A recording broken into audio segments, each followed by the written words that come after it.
Then they've worked this thing on us where we can't work together, won't work together. They have purposely, insidiously planted the distrust of one black for another because they know that if we ever get together, if we ever become one, we will become dangerous. Instead of relying on the white man, we'll rely upon our own abilities and our own resources. But as long as they can keep us dependent upon them, then we never come into our own. Professor Stamp points out this fact, and I quote, "Here then was the way to produce the perfect slave.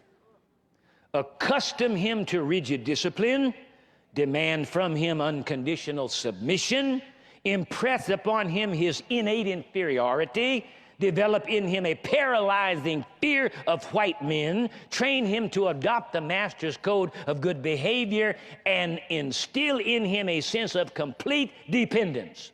Many of us, we won't even accept anything from another black man until the white man has given his approval. We have been the most loyal people to this nation than any of the immigrants that ever came here. We have fought in every one of America's war and then got treated like dogs after it. And then the nation has the gall to decide whether or not we should apologize to them. Maybe we ought to declare war on them, and then maybe that'll get them to apologize. Listen, you took a group of people,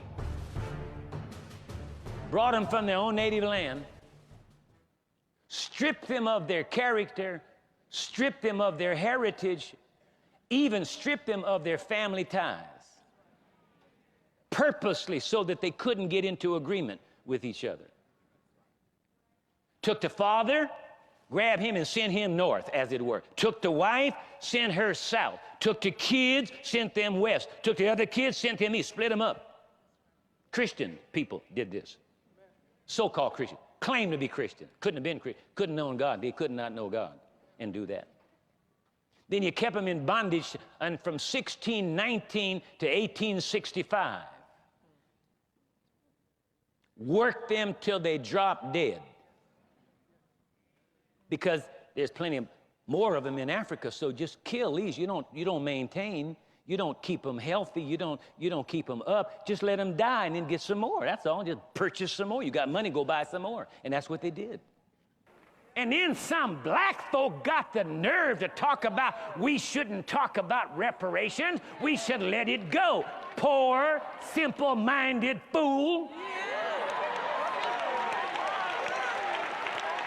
Japanese people who lived here in the United States, Southern California area, they shipped them out, put them in internment camps during the Second World War with Japan.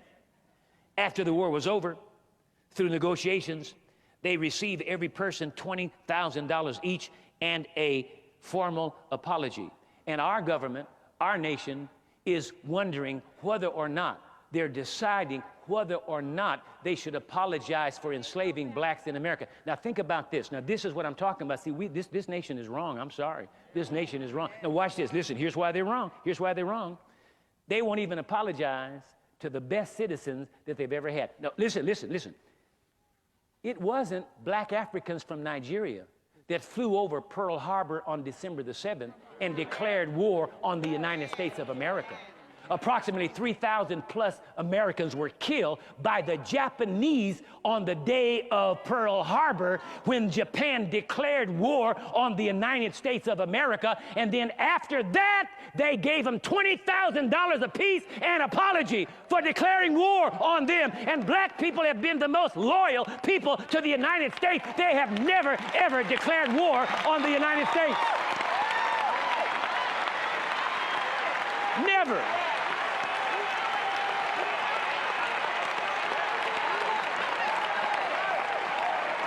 Listen. We have been the most loyal people to this nation than any of the immigrants that ever came here. We have fought in every one of America's war and then got treated like dogs after it. And then the nation has the gall to decide whether or not we should apologize to them. Maybe we ought to declare war on them, and then maybe that'll get them to apologize.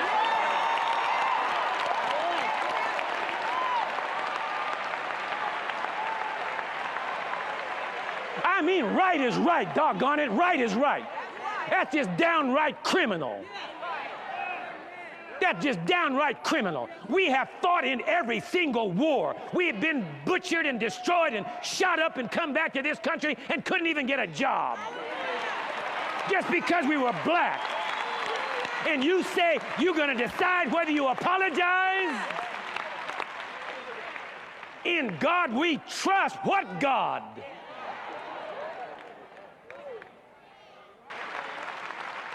Yes, you need to pay for slavery. Yeah. Your grandparents and your great-great-great-grandparents, they did it. Yes.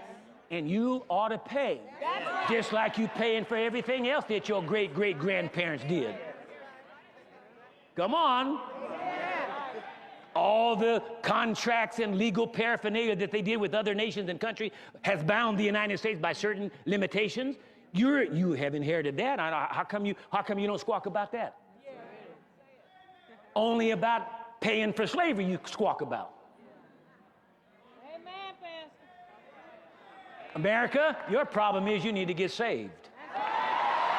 Then they've worked this thing on us where we can't work together, won't work together. They have purposely, insidiously planted the distrust of one black for another, because they know that if we ever get together, if we ever become one, we will become dangerous.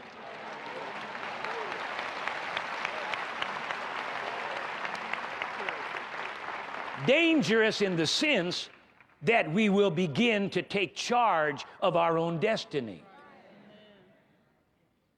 Instead of relying on the white man, we'll rely upon our own abilities and our own resources. But as long as they can keep us dependent upon them, then we never come into our own as humans, and above all, as true Christians. We African Americans have been, ever since the beginning of slavery, superbly brainwashed. It is a fact that the Willie Lynch letter cannot be historically validated. However, if we go by history, the principles outlined in his letter have been at work among us in no uncertain terms. Even though the Willie Lynch letter cannot be historically proved to be authentic, there is another document that is similar in its purpose. Now, whether it's true or not, in actuality, I can't say. I've searched everywhere. There is no actual historical validation for the authenticity of the Willie Lynch letter. But whether the letter is authentic or not, everything in that turkey is in operation and has been for the last 400 years. They have worked a royal game on us, and they are still working that game today. In all, 40, conservatively speaking, 40 to 50 million Africans were abducted or killed by our white American and European foreparents. End of quote.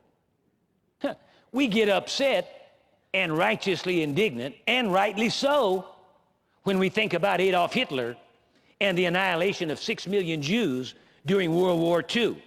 But who gets righteously indignant and upset about 50 million black Africans who were abducted or killed by the forefathers of this nation?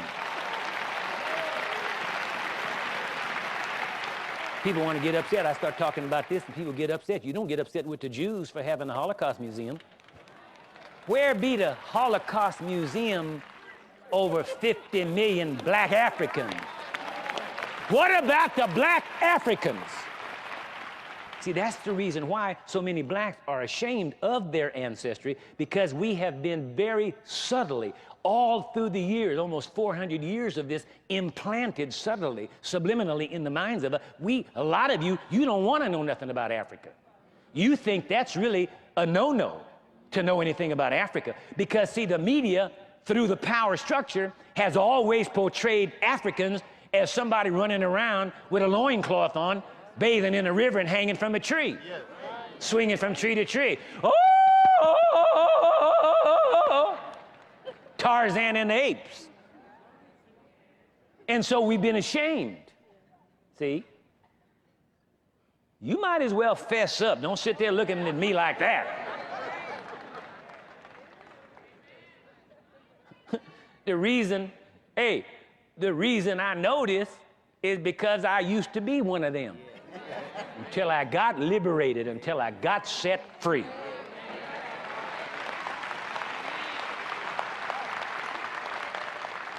Now I know I'm black, and I'm proud of it.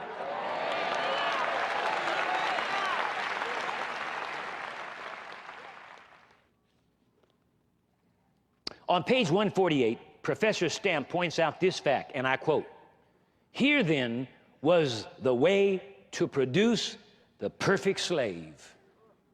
Accustom him to rigid discipline, demand from him unconditional submission, impress upon him his innate inferiority, develop in him a paralyzing fear of white men, train him to adopt the master's code of good behavior, and instill in him a sense of complete dependence." They worked a game on us. You know it's the truth. It's pitiful. Many of us, we won't even accept anything from another black man until the white man has given his approval. See, that's where the problem, that's how it's got to stop. And you white folks know it. That you have relatives and friends and loved ones that talk us down and talk about black folk like they got tail, and you just smile and cheese it up, and you don't say anything about it. You wouldn't do it because you don't feel that way, but you don't say anything to your loved ones that do. So they feel that they have a license to continue to do it. The thing has to stop.